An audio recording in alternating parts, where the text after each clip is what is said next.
আজ আমি তোমাদেরকে ছোট মাছ হাতে মেখে রান্না করা দেখাবো। এই পর্যায়ে নিয়ে নিয়েছি লবণ, জিরা বাটা, পেঁয়াজ বাটা, কাঁচামরিচ কাটা, রসুন বাটা, পেঁয়াজ কুচি এবং এখানে নিয়েছি হলুদের গুঁড়া, লবণ। এই পর্যায়ে দিয়ে দিলাম ছোট মাছ কড়াইতে এবং এক এক করে সব মশলাগুলোই কড়াইতে দিয়ে দিলাম।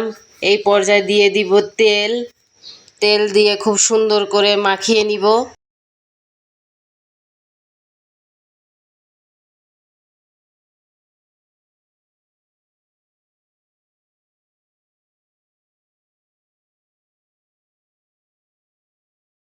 মাখানো হয়ে গেছে। এই পর্যায়ে দিয়ে দিব পরিমাণ মতো পানি দিয়ে এটাকে সুন্দর ঢাকনা দিয়ে ঢেকে এবার চুলাটা জ্বালিয়ে দিব।